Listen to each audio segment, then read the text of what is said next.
What happens when a comedian buys a haunted doll collection and then becomes the face of a beauty campaign? Pure chaos. Matt Rife has managed to create not one, but two massive controversies in just a matter of weeks, and the internet is absolutely losing it. We're talking about supernatural curses, beauty brand boycotts, and enough drama to make your head spin. The timing couldn't be worse for this guy. Just when people thought they had him figured out, everything started unraveling in the most bizarre way possible. From becoming the legal guardian of the infamous Annabelle doll to partnering with one of the biggest beauty brands in the world, Matt Rife has created a perfect storm of controversy that nobody saw coming. Unrelated events in ways that are making people question whether there's something darker at play here. Some are calling it karma, others are blaming supernatural forces. But everyone agrees on one thing. This comedian's reputation has taken a hit that might be impossible to recover from. Let me break down exactly how this all started and why millions of people are now boycotting a makeup brand over a comedian most of them had never heard of 6 months ago. Because trust me, this story has layers that go deeper than anyone expected. Matt Rife and YouTuber Elton Castee announced they had purchased the Monroe, Connecticut home of Ed and Lorraine Warren, becoming the legal guardians of all 750 haunted artifacts in the collection, including the notorious Annabelle doll. For those who don't know, the Warrens were the real-life paranormal investigators behind the Conjuring movies, and their collection is considered some of the most dangerous supernatural material in existence. This wasn't just any business transaction. These artifacts have been locked away for decades, protected by strict protocols and handled only by trained professionals. The Annabelle doll alone is believed to be possessed by a demonic entity, and the Warrens Museum had specific rules about how visitors could interact with the item. Now suddenly, a stand-up comedian known for TikTok videos and crowdwork clips was taking control of one of the most feared collections of paranormal objects in the world. The horror community immediately started panicking. This isn't someone who grew up studying demonology or has years of experience with supernatural investigations. This is a guy whose biggest claim to fame was going viral for flirting with audience members during his shows. Rife announced plans to open the museum to the public for tours and overnight stays, which sent chills down the spines of paranormal experts everywhere. People who have spent their entire lives studying these phenomena were watching a comedian treat sacred, dangerous artifacts like a tourist attraction. The purchase immediately raised questions about respect, safety, and whether someone without proper training should be handling items that many believe contain genuine evil entities. But this was just the beginning of Matt Rife's problems. Here's where the story takes a truly dark turn that has the horror community convinced something supernatural is happening.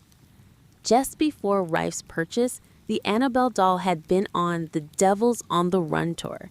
And during one of these tours, a paranormal investigator traveling with the doll died unexpectedly. While police found nothing suspicious about the death, the timing sent shockwaves through the paranormal community. For decades, the Warrens had warned about the dangerous energy surrounding their collection, and now someone associated with the artifacts had died during an active investigation. The horror community started connecting dots that maybe weren't meant to be connected. They began questioning whether disturbing these items, moving them around for tours, and now selling them to someone inexperienced was awakening forces that should have remained dormant. This is where things get really creepy. The death happened just weeks before Rife took ownership, almost like a final warning before the collection changed hands. paranormal experts started speaking out, warning that these artifacts require proper spiritual protection and that treating them as entertainment could have serious consequences. But Rife seemed unfazed by the concerns. He continued promoting his purchase on social media, talking about opening the museum to the public, and capitalizing on the fame of the Conjuring franchise. For someone who was about to become responsible for items that allegedly housed demons, he appeared surprisingly casual about the whole situation. The horror community's concerns were about to prove prophetic because Matt Rife's troubles were just getting started. And what happened next would make people wonder if supernatural forces were indeed at work. Right in the middle of the Annabelle controversy, e.l.f. Cosmetics dropped a bombshell that left everyone scratching their heads. The beauty brand featured Matt Rife in their latest ad campaign, casting him as a fictional injury lawyer promoting affordable makeup in a commercial that was supposed to be humorous, but instead became one of the most criticized beauty campaigns in recent memory. The ad itself was already bizarre. Picture this. A comedian known for stand-up and supernatural artifact collecting is suddenly playing a lawyer trying to sell you mascara and lip gloss. The concept made absolutely no sense to anyone watching, and people immediately started asking why e.l.f. Cosmetics would choose someone with zero connection to the beauty industry for such a major campaign. But the real question everyone was asking was, who approved this? e.l.f. Cosmetics isn't some small startup making desperate marketing decisions. This is a major beauty brand with professional marketing teams, focus groups, and brand managers who should have caught the problems with this choice before the campaign ever launched. The commercial featured Rife delivering lines about beauty injustice and promising to help customers get the makeup they deserve at affordable prices. The whole concept was meant to parody those personal injury lawyer commercials you see late at night. But instead of being funny, it just felt wrong. People were confused about everything. Why was a male comedian advertising makeup? Why was e.l.f. suddenly using lawsuit imagery to sell beauty products? And most importantly, why had nobody at the company done basic research into who they were hiring? But confusion quickly turned to outrage when the internet started digging into Matt Rife's past. And what they found was so problematic that it made the Annabelle controversy look like a minor blip. Within hours of the ELF campaign launching, social media exploded with clips from Matt Rife's past that painted a picture completely at odds with a beauty brand trying to empower women. Critics immediately began sharing his controversial domestic violence joke from his 2023 Netflix special, Natural Selection, where he opened the show by making light of a woman getting a black eye for not cooking well enough. This wasn't some old tweet from his teenage years that he'd since apologized for. This was recent content from a major Netflix special that he was actively promoting. The joke specifically targeted domestic violence victims, suggesting that women deserved to be hit if they didn't meet their partner's expectations. But the Netflix special was just the tip of the iceberg.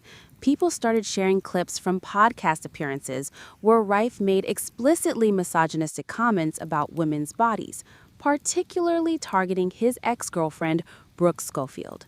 These weren't just crude jokes. They were detailed, graphic descriptions that dehumanize women in ways that made listeners genuinely uncomfortable. The podcast clips were especially damaging because they revealed a pattern of behavior. This wasn't a comedian making an edgy joke for shock value. This was someone consistently expressing genuine disdain for women in multiple formats over several years. What made it worse was learning that some of these comments were made while he was actively dating the women he was mocking. Brooke Schofield later revealed that Rife had made degrading comments about her body on a podcast the day after they went on a date together, essentially humiliating her publicly while pretending to care about her privately. The internet doesn't forget, and within 24 hours, Matt Rife's entire online presence was being scrutinized by millions of people who were discovering just how problematic his content really was. Here's where the e.l.f. controversy became truly explosive. e.l.f. Cosmetics has built its entire brand identity around empowering women, promoting inclusivity, and supporting female leadership, with their website prominently featuring statistics about their diverse board of directors and commitment to women's rights. The company has spent years cultivating an image as a brand that stands with women, supports female entrepreneurship, and fights against beauty standards that make women feel inadequate. Their marketing campaigns typically feature diverse women of all ages, sizes, and backgrounds, celebrating natural beauty and self-confidence. So when they suddenly featured a comedian known for domestic violence jokes and misogynistic comments, the contradiction was so stark it felt almost intentional. People couldn't understand how a brand that claimed to empower women could partner with someone who had built part of his career on tearing women down. The timing made it even worse.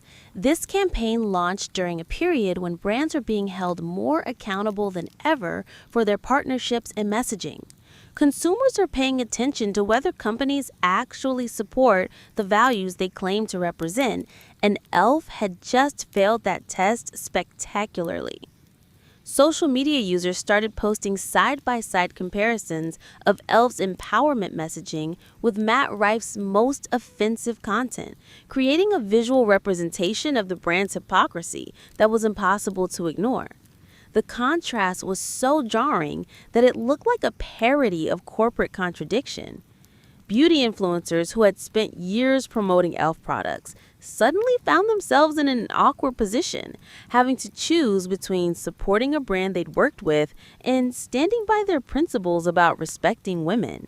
The backlash was unlike anything the beauty industry had seen in years. Within 48 hours, the hashtag boycotts.e.l.f. was trending across multiple platforms, with users posting videos of themselves throwing away e.l.f. products and encouraging others to shop elsewhere.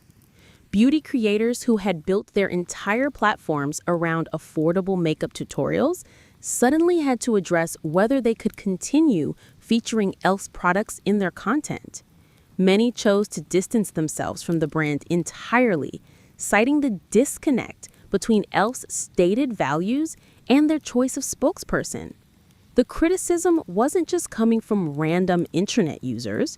Major beauty influencers, feminist activists, and domestic violence advocates all spoke out against the campaign, creating a perfect storm of negative publicity that no marketing team could have anticipated. People started analyzing every aspect of the campaign, from the creative concept to the casting choice to the approval process.